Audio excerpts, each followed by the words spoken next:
Hello everyone. Welcome to my YouTube channel.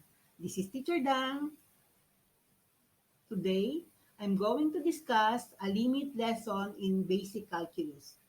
In this session, you will learn about the introduction, the real-life applications, and solving limits using table of values and graphs. Come on, let's start. So, let me start my discussion with the real-life applications of limits.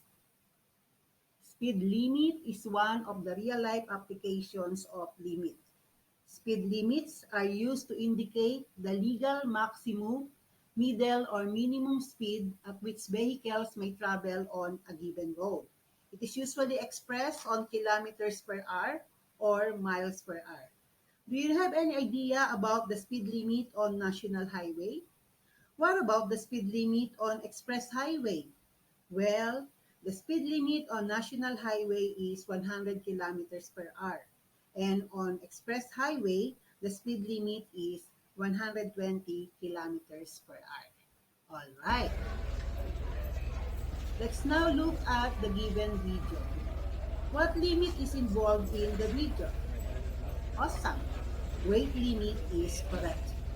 Do you have any idea on how much luggage is allowed in international flights? Well, in some airlines, the maximum weight permissible for single baggage for first class is 50 kilograms, 40 kilograms for business class, and 30 kilograms for economy class. Did you get it? Let's now talk about vertical limit. A vertical limit is defined as the highest altitude at which humans can survive. Our maximum vertical limit is 18,000 feet above sea level. Lovely, isn't it? What about the vertical clearance? If the vertical limit is the maximum height, the vertical clearance is the minimum specified height of a bridge or overhead projection above the roadway. When do we say that the sky is the limit? If someone says the sky is the limit, he means there is nothing to prevent someone or something from being very successful. There is no limit to your ambition, aspiration, expenses, or the like. So aim high. Remember, anything is possible. At this point, I hope it is clear to you that the limit is a restriction on the size or amount of something permissible or possible. In calculus, limit is an important topic. Let's proceed to definition of limits. The limit of a function f of x is the value it approaches as the value of x approaches a certain value. As x approaches a, the limit of f of x approaches L. Okay, we say that the limit of f of x as x approaches a is L, and we write limit of f of x as x approaches a equals L. Take note class, this is the symbol for limit.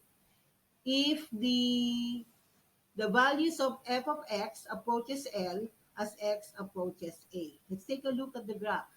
Looking at the graph, as x approaches a, so we need to locate a on the x-axis. As x is getting closer to a, it approaches a certain number or a certain value on the y-axis, the L. So the value L or the variable L here is the limit of the given function.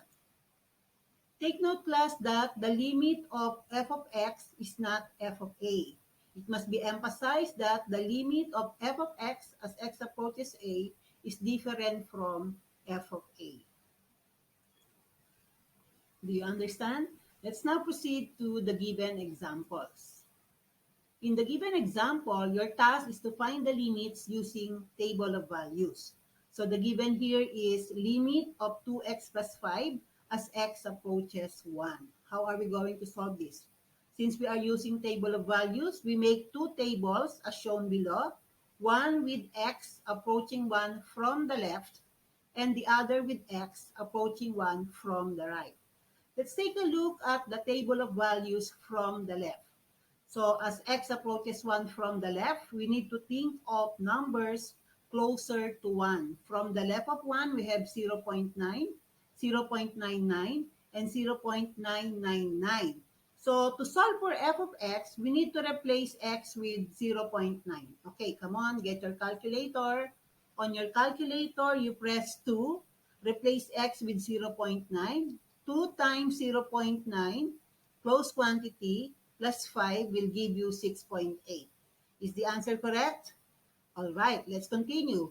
What if x is 0.99? 2 times 0.99 plus 5 equals 6.98.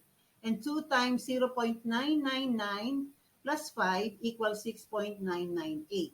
So the table shows that the limit of 2x plus 5 as x approaching 1 or approaches 1 from the left, you can see here that we have negative superscript. The negative superscript means that the limit is from the left. So that's the symbol for limit from the left, negative superscript. Looking at the table, the limit of 2x plus 5 as x approaches 1 from the left is equal to 7, since the number is getting closer to the number 7. Let's look at the table of values from the right. As x approaching 1 from the right, so think of numbers closer to 1, 1.1, 1.01, and 1.001. So let's plug in. Again, use your calculator. Replace x with 1.1. 2 times 1.1 plus 5 equals 7.2. Is the answer correct? Okay. What if x is 1.01? 2 times 1.01 plus 5 equals 7.02. And 2 times 1.001 plus 5 equals 7.002. So this table shows that the limit of 2x plus 5 as x approaching 1 or approaches 1 from the right. In here, you can see the positive superscript. So the positive superscript indicates that the limit is from the right. From the right, f of x is very close to the number 7. Therefore, we can say that the limit of 2x plus 5 as x approaches 1 from the right is equal to 7. Did you get it? Okay, let's move on to the next. Okay, so we are done with table of values. We are now going to plot the points on the graph.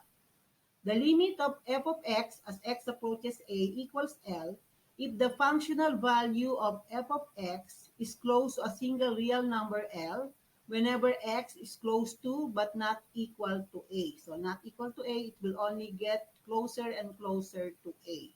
Okay, so let's plot the points. Looking at the table from the left, as x approaches 1 from the left, f of x is very close to 7. Very close but not equal to 7, 6.99. And looking at the table from the right, as x approaches 1 from the right, the value of f of x is very close to 7. So we can say that the limit of 2x plus 5 as x approaches 1 equals 7. So plot the points. Locate 1 on the x-axis and 7 on the y-axis. As you can see here, if we plot all the points, we can have this line. And the limit or the graph is aligned with a closed circle. Why closed circle? Because the limit from the left is equal to the limit from the right. Do you understand? All right. Let us now proceed in example number 2.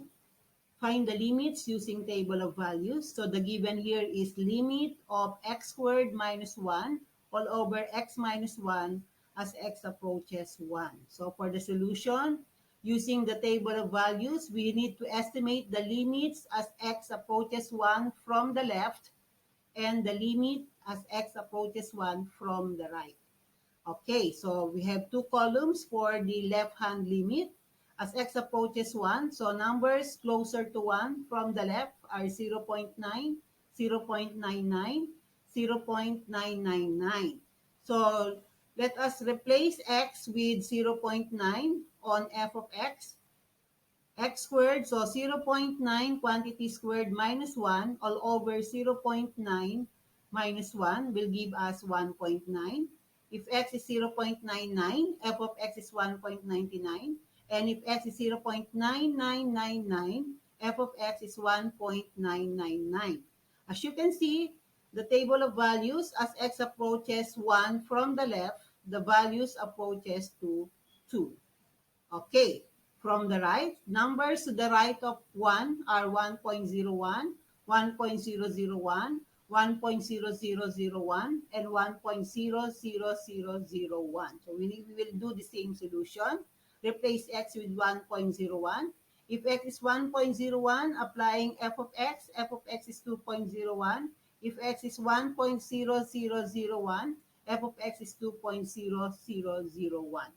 As you can see, the table above shows that the limit of x squared minus 1 all over x minus 1 as x approaches 1 equals 2. But take note that if we replace x with 1, so let's replace x with 1. 1 squared minus 1, 1 minus 1 is 0. All over 1 minus 1 is 0. Using f of 1 is 0 over 0. This is undefined and does not exist. Okay, so let us now draw the graph of the limits of the given function. From limits using tables, applying the table of values, if we're going to plot the given points, the table shows that the limit of x squared minus 1 all over x minus 1 as x approaches 1 from the left is equal to 2, and from the right is also equal to 2. But take note that if we replace x with 1 in f of x, we will get 0 over 0, and 0 over 0 is undefined.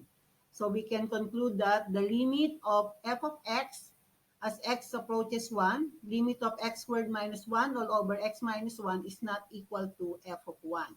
So if we plot all the points, we can say here that we have a slant line wherein as x approaches 1, the limit is approaches 2. But take note that f of 1 is not equal to the limit, so we can draw an open circle here. Take note, class, ha?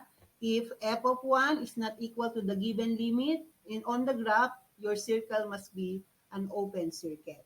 Is that clear? All right. Let us now proceed to the flash summary. In summary, we can say that the limit of a function f of x is the value it approaches as the value of x approaches a certain value. So as x approaches a, the limit of f of x approaches L. And remember, it must be emphasized that the limit of f of x is different from f of a. Did you get it? Okay, so we will now proceed to the flash exercises. So I prepared 2 questions for you. Let us now answer the flash exercises. In question number 1, your task is to find the limit of x plus 3 as x approaches 2 using table of values and graph. Okay? So you have to get the limit of x plus 3 as x approaches 2 from the left and from the right. You may now start, complete the table.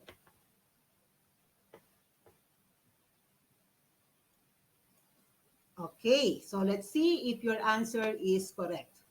So by completing the table, we can say that the limit of x plus 3 as x approaches 2 from the left, remember the negative superscript, looking at the table as x approaches 2 from the left, f of x is very close to the number 5. And as x approaches 2 from the right, f of x is very close to the number 5. So we can conclude that the limit of x plus 3 as x approaches 2 equals 5.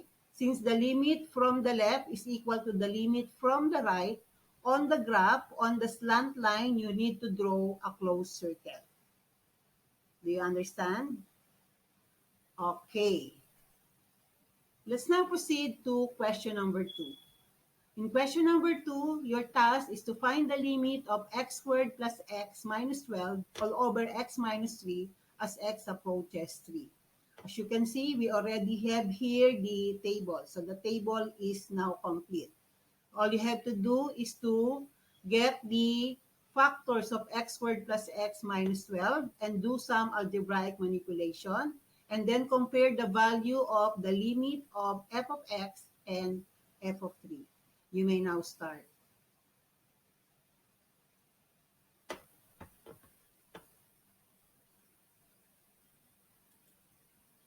Okay, let's find out if your answer is correct.